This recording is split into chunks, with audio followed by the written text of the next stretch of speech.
Friends, today we are going to continue with what we were talking about in relation to globalization. As we've already discussed, that globalization is something on which a lot has been written and which can cause the shelves in libraries to creak under their weight. But some of the works in this field stand out for their scholarship and for the kind of new ideas they have explained in their own inimitable style. One important scholar is John Art Scholte. In his volume, which is only titled as Globalization, he argues that many of the developments which we associate with globalization are actually a continuation of pre existing trends, meaning thereby that there were trends which were already there in the world, and the present trend of globalization is only a continuation. So there is nothing new except the extent of its spread and its depth as far as its penetration in numerous areas of economic and other aspects of countries is concerned. So, the one big difference is that globalization has increased cosmopolitan links on a non territorial basis. He argues that it not only binds up but builds down to small identity units, some of which obviously are territorial based and many others are not. He stresses that time space ratio has been annihilated in terms of how effects of globalization or whatever we understand as globalization are felt from at the international level, and we are not very much into from where these influences are coming, but they are actually coming to countries and they are felt everywhere in the world. There are certain important trends at the global level which we discern as a consequence of the onset of the present trend, or the contemporary trend of globalization, which we discussed about in the previous section. The first important thing which we see today is a crisis of authority. That crisis of authority has been exemplified by the demise of the Soviet Union. And we see that at the global level, transnational terrorist groups, drug syndicates involving local people in a country, sometimes to destabilize or even overthrow a regime. And there is a certain collapse of public order, especially in some countries like Colombia, like Brazil, like Nigeria, like the Sudan. You would find that the public order has almost collapsed or is on the verge of collapsing. And state authority, authority of the state is being increasingly questioned by these groups, or these subnational groups which are operating within countries or sometimes even at the transnational level. The phenomenon of humanitarian intervention has also eroded state authority. So today we argue that humanitarian intervention is something which is very important, and human rights are the main value and concern around which it is weaved. So if human rights are being violated in any country, then it is the responsibility of the international community to come together and intervene in that country to prevent the gross violation of human rights. So whatever be the arguments, for humanitarian intervention, or some now would call it as responsibility to protect, all these things are actually challenging the authority of the state, that the authority of the state does not remain as inviolable, as sacred, as permanent as it used to be in the past. And similarly, the growth of regional organization and the strengthening of regional organizations and even international organizations, like for example, the strengthening of the EU, it undercuts state authority. And similarly, some of the states' authority are taken over by many international organizations to which we are members, which we voluntarily join, and we understand at the international level that there are certain areas which should be, or which could be rather, better regulated by those international organizations as compared to the state. Sometimes there is a shift of loyalty of citizens from states to smaller entities like ethnic groups or even secessionist groups. So, the kind of unconditional loyalty which citizens used to have in the past vis-a-vis the state, and the kind of control which the states used to exercise over all areas of activity and over the maintenance of public order, that is being increasingly challenged in different ways in different parts of the world. So that is something, which is a trend in today's interconnected and interdependent world, which we are seeing as a consequence of the phenomena which we call as globalization. And then another important phenomena which we see in the world is that today global problems are becoming common problems of people everywhere. So there are problems which are there globally, but countries of the world are all enmeshed in that problem, and they have to cooperate with each other to deal with those problems, because the problems and the solutions are so interdependent that unless all countries of the world or majority of the countries of the world do not come together, any solution to that problem cannot be found. For example, the problem of environment. So if only a few countries of the world were to think that the environment is getting degraded and we need to do something about it, and they also start doing something about it, their efforts would not be that effective unless other countries of the world join in. Because on the one hand, you are adopting environment-friendly policies in one country or a group of countries. On the other hand, a lot of other countries are emitting all kinds of, anti-environment effluents and chlorofluorocarbons and doing all kinds of things, cutting their trees and whatnot. And therefore, they are neutralizing whatever these group of countries are doing. So it's all, reduced to nothing. So if something has to be done as regards environment, as regards protection of environment, as regards sustainable development, it can only be done when countries of the world, or a large number of countries in the world, or if all countries of the world think that they are their common problems. Similarly, nuclear weapons, if only a few countries are concerned about preventing the spread of nuclear weapons and technology and ensuring that nuclear weapons are not used, that is not going to work. It has to be a global concern which is common to all countries, that they all need to understand how dangerous these weapons are, and they are weapons of mass destruction, so they should not be used at any cost. And the proliferation of nuclear weapons to other countries, especially countries which are politically unstable most of the times, is something very dangerous, and for which the international community needs to have some common, platform, some common agreement on issues and treaties and conventions to ensure that these kinds of weapons of mass destruction do not proliferate in the world. Although there are arguments which we have discussed when we were talking about weapons, that how discriminatory many of these treaties, conventions, regimes could be, but that is a different matter. What we are discussing today is that these are common problems, and we need to be conscious to them if we want some kind of a solution at the international level. The other important thing which we discern today as a consequence of the process of globalization is that the benefits of international trade are not evenly distributed. So the basic argument for globalization is that globalization is something which benefits everyone. So the more the trade in the world, more countries in the world are going to benefit, and it's going to be beneficial to all. But we see at the operational level that there are some countries or a group of countries which are the main beneficiaries of this process, and their benefit, their advantage is at the cost of many others.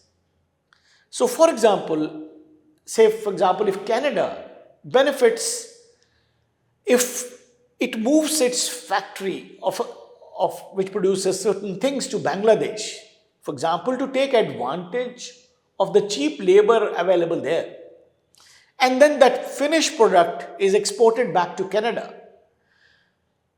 So the consequence is that the workers of the old Canadian factory lose their jobs because their factory was closed down and the jobs were shifted to Bangladesh just for the company to save more money by paying less to the labor which was working in that factory, now relocated in Bangladesh. And the benefit for Canada is that the consumers in Canada now enjoy cheaper goods. So you relocate that company from Canada, save your costs, and then the goods turn out to be eventually cheaper, and then the consumers there are happy. So the cost of such a policy falls heavily on few workers. So the workers there who are working in that factory earlier in Canada, they are the losers. But the argument could be that the benefit is more evenly spread across a large number of consumers, although that spread is quite thin, but still a lot of consumers in that country gain.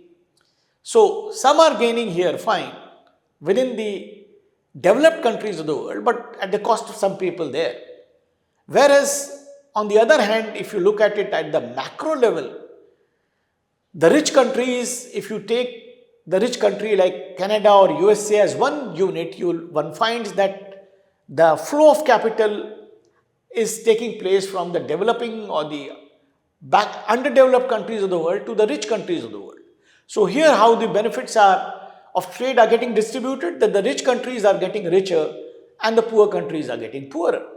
Because basically the rich countries are trading in manufactured goods, and the manufactured goods and the costs are higher because there is use of science and technology, and many of them are monopolists in that area. So their goods turn out to be more expensive, more valuable in the international market, and therefore they earn more profits. Whereas the developing countries or the poor countries of the third world are generally trading in raw materials or unfinished products, and therefore the prices and the costs therein are very low. So therefore the profits which they earn or the capital which can generate is very low and sometimes very negligible. Another important thing which we witness in the world of today is the end of sovereignty almost. So what we see in the world is that the crucial conditions which we all knew all these years for effective sovereignty do not prevail any longer. So the Westphalian order, which was established in the world consequent upon the signing of the Treaty of Westphalia in 1748, since that time we had a certain system in the world of nation states. And there was a certain understanding that these states had sovereignties which were final, inviolable, sacred, supreme, indivisible, and all kinds of adjectives were used to define that ultimate power of that state, that is sovereignty. Now, many of those crucial conditions, are being rather diluted in the present world. And from many areas of activity, state is virtually on the withdrawal. And those areas of activity are now being taken over by other actors, sometimes international organizations, sometimes international non-governmental organizations, and many other such non-state actors. But on the other hand, if you look, although the sovereignty or the concept of sovereignty is being chipped at from different points, but that does not mean that the state is dead. So the state still persists, it is still not dead. There are transborder interests.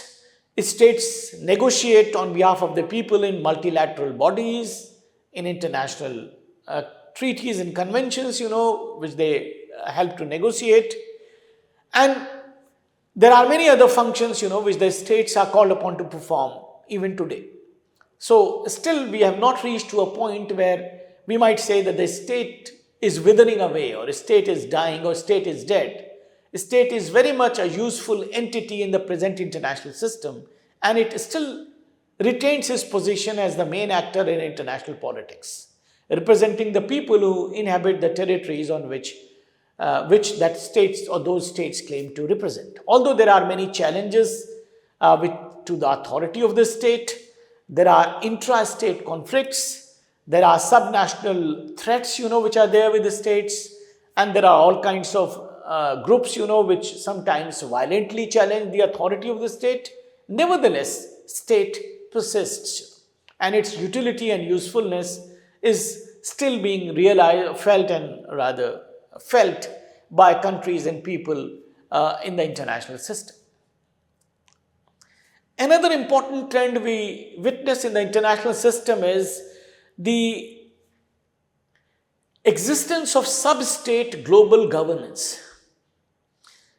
So what happens that today even states and provinces within countries are having their transnational links. In some cases, like provinces of Canada and US have even, they maintain foreign missions. So these parts of a state, technically parts of a country in fact, are connected to other parts of other countries and also to the hinterland. So therefore, it's not only the country as such which is actually connecting with some other country. There are provinces and even cities, big cosmopolitan cities which link with other cosmopolitan cities across their borders. Cities like London, like Frankfurt, like Bangkok, like Paris, they are linked with other such cities or with each other through air corridors and global capital flows. Another important thing is the supra-state global governance. So today we find that there are regional and trans-world governance agencies like the EU, which is a regional organization. Then we have the UN, which is an international organization, the World Trade Organization, and so many other such international, regional and local organizations. They exist and they are doing some kind of governance in relation to certain specific areas which is above the state. So, despite the state being there, there are certain supra-state agencies which help in global governance. Although there are many challenges to these governance agencies, there are problems of enforcement, but there are certain agencies and global governance agencies which are very important, like the World Trade Organization, the World Economic Forum, which are actually many a time market-based supervisory agencies and which are very essential in this interconnected world and which come in handy for countries, to regulate how their markets are working and how they interact with markets elsewhere in the world and how a governance structure is created to ensure that things flow freely and without a much rather hindrance and problems. Finally, we also see, the creation today of a global civil society. This global civil society has injected some kind of a dynamism and innovation in contemporary politics, and it has become a very important factor in today's international political scenario. Earlier, that global civil society was not concretized in the manner we understand it today. Today, there are important issues on which the global civil society is very concerned. And even the most powerful countries in the world are forced to listen to the voice of the global civil society. And if the global civil society rises up on any issue, it is very difficult for governments to ignore that because it is the voice of the people of the world. Maybe it's a reflection of the global conscience, which is rather articulated through the voice of the global civil society. So, for example, if today the global civil society is very much concerned and very much conscious of the issues like environment, like sustainable development, so it becomes increasingly difficult for their respective governments in the world to ignore these issues because the global civil society has built up that kind of a pressure on the governments, and the governments obviously, if they are democratic governments more so, they have no option but to listen to what the people are saying. So that global civil society is some kind of a solidarity at the international level where issues of human rights, of environment and other important issues of global concern come up on which, the global civil society has a voice, has an opinion, and that is an important element in global politics in the present times. So these were some of the important trends. There are many others, but we try to highlight some of the important ones, which characterize the world of today. So the world as it is changing is witnessing these phenomena, these trends, and an understanding of these trends make us understand properly the kind of world we live in and the kind of world which holds for us in future. Now, next we will talk about some of the claims of globalization. Because as we discussed in the previous segment, that there are many doubts, which people and scholars in the world have cast upon the claims of globalization, because the claims are all very lofty, very inclusive, very peaceful, and it is at the present globalization as a panacea of all the ills which the world faces. So we also need to look at these claims and try to dissect and unpack these claims to try to understand, what actually is the reality which lies behind these claims. So one important claim is that the capital and finance will shift from the developed to the developing world.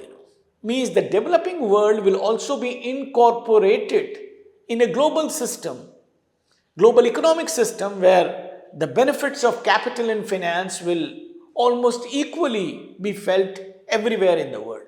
So it will create a global and a very prosperous international society. But when we look at the facts at the operational level, we find that there has been no discernible shift in capital and finance from the developed to the developing countries. On the contrary, we find further consolidation and entrenchment of the capital and finance in the developed world or in the richest countries of the world. The other important claim is that the economy of the world will become a global economy. We will be living in a global economic village. We will be all sitting at the same high table. But when we look at the global economy today or the world economy today, it is not truly global. Of course, it encompasses the whole world. Countries are participating in that, but the promise of the economy becoming truly global has still remained a false hope. So countries of the global south are still struggling to be equal partners and participants in this global economy, in this promised global economy. The other important point which we need to talk about is the discourse, which has been created around globalization. And the discourse is that there is no choice, which we discussed in the previous segment also, there is no choice for the developing countries of the global south, but ensure that their local economies follow the global market. Meaning thereby that there is a global market and you have no choice but to join it. That is the only choice available before you, and that is the only solution to your problems. But if you look at very closely, we find that this discourse is actually a myth. Because we have seen that there are many local economies, especially in the Far East, some countries like Singapore and others, they have been able to develop their economies, they have been able to become richer and better in terms of their economic strength and economic prosperity, and they did not follow the mantra which was given to them by globalization pundits. They tried to develop their economies in their own ways, and they were eventually very successful. Although there have been some rather shocks, but still they have been able to surmount those shocks and have been able to stabilize their economies. So we find countries like say Singapore and Malaysia and others who have been able to build their economies on a much more solid footing as compared to many other countries of the global south, and they have followed their own models of economic growth, not blindly imitating and aping what was prescribed to them by the protagonists of globalization. So these are some of the false claims, which come to us through globalization. And if we look at them very closely, we find that they contain some element of truth, of course, but they need to be taken with a pinch of salt. So we look at some other, important claims, which globalization has made. For example, globalization also talks about transnational companies, that we live in a global world, in a globalized world, so we have transnational corporations and transnational companies, and they are working all across the world and all countries are benefiting. But if you look at it closely, we find that genuine transnational companies are very few. Most of these are national companies, although they are trading internationally. So they are located in a country, they are national companies, and they are working to strengthen the economies of their own respective countries. Although they are seen to be trading internationally, but they are not truly transnational companies who are not, based in any one country, who are having no national loyalties, but they have transnational loyalties, and they are rather operating at the global level, and all countries are going to benefit, wherever they are going to operate. So that kind of a myth which was created around these transnational companies is again not rather wholly true. And therefore, what we find that the international economy today is less open.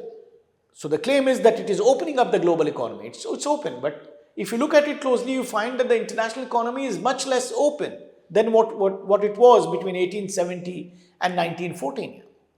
So in those times, the global economy was open much more than what it is today, because countries are resorting to all kinds of protectionist measures. So on the one hand, they claim, especially the rich countries of the world, claim that there should be an open, free play of market forces and there should be free trade. So, but the point is that at the operational level, there are a lot of protectionist barriers which these countries have created, and therefore the global economy in the true sense is not that open as the claim is, or as the protagonists of globalization would want us to believe. And of course, finally, there are a lot of risks which are associated with globalization, and those risks are so big that they have made the states, almost impotent in the face of those risks, because they are unable to control those risks. So the kind of cyber attacks which different countries are subjected to periodically, even the most powerful countries experience these kinds of cyber attacks, which are coming in through computers from anywhere in the world. And states of the world, even the most powerful ones, are sometimes finding them totally incompetent, insufficient to ward off that threat. Similarly, the kind of threats which come to countries through the risk culture, either it could be a computer virus or it could be a virus transmitted through human beings. All these are risks, which come through globalization. So states are supposed to be welcoming globalization, but the kind of risks which come with globalization also pose some new challenges before the states, which actually are primarily underplayed by the proponents of globalization. So that again is something, which challenges the rather innocent narrative of globalization, that it is something which is for all and for all countries, and it benefits unconditionally every country of the world. In the next section, we'll talk about some of the consequences of globalization which countries face in different parts of the world. So we end this session where we talked about the idea of globalization, some new trends which the world has seen through globalization, and we also discussed the false claims or the claims of globalization which are not exactly true, and in many cases they are blatantly wrong or truly false. Thank you.